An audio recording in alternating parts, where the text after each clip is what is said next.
अस्सलाम वालेकुम। Muse હાઈસ્કૂલની YouTube ચેનલમાં આપનું સ્વાગત છે. ધોરણ 9 વિષય ગણિત, પ્રકરણ 10 વર્તુળ, ભાગ 6.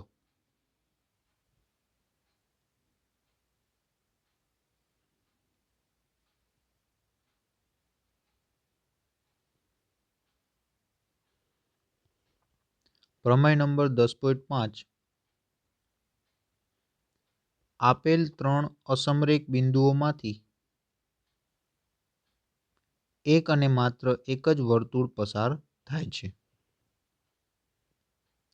નોંધ: જો એબીસી એક ત્રિકોણ હોય તો પ્રમેય 10.5 પ્રમાણે ત્રિકોણના 3 શિરોબિંદુઓ એ, બી અને સી માંથી એક અનન્ય વર્તુળ પસાર થાય છે. આ વર્તુળને ત્રિકોણ એબીસીનું પરિવૃત્ત અથવા પરિવર્તુળ કહે છે. તેના કેન્દ્ર અને ત્રિજ્યાને અનુક્રમે ત્રિકોણનું પરિકેન્દ્ર અને પરિત્રિજ્યા કહેવાય છે.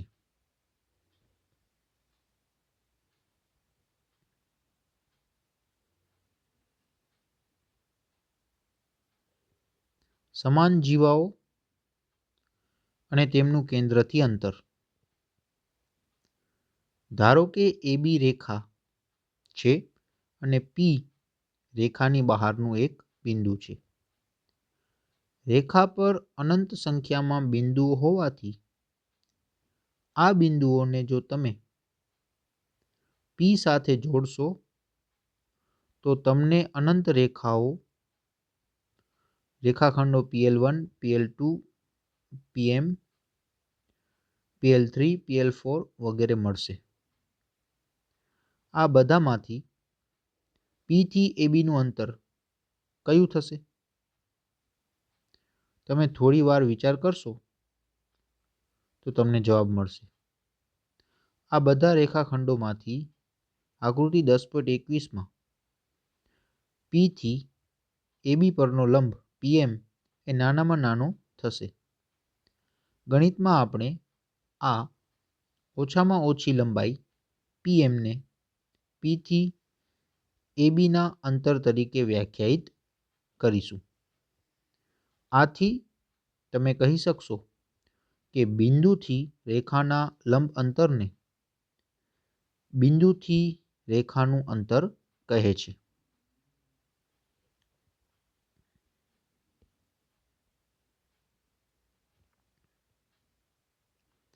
પ્રમેય 10.6. વર્તુળ અથવા એકરૂપ વર્તુળો ની સમાન જીવાઓ વર્તુળના કેન્દ્રથી સમાન અંતરે આવેલી હોય છે. આ પ્રમેયનું પ્રતીપ સત્ય છે કે નહીં તે હવે પછી જોઈશું. આ માટે O કેન્દ્રવાળું એક વર્તુળ દોરો. વર્તુળમાં રહે તે રીતે સમાન લંબાઈના બે રેખાખંડ OL અને OM દોરો. જુઓ આકૃતિ 10.23ની પ્રથમ. પછી OL અને OM ને લંબ થાય તેવી વર્તુળની બે જીવાઓ અનુક્રમે PQ અને RS દોરો. જુઓ આકૃતિ 10.23ની બીજી. PQ અને RS ની લંબાઈ માપવું. શું આ ભિન્ન છે? ના, બંને સમાન છે. સમાન લંબાઈના વધારે રેખાખંડ અને તેમને લંબ જીવાઓ દોરી આ પ્રવૃત્તિનું પુનરાવર્તન કરો.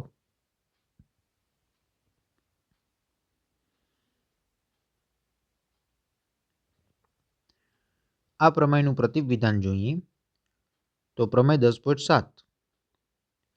વર્તુળના કેન્દ્રથી સમાન અંતરે આવેલી જીવાઓ સમાન હોય છે.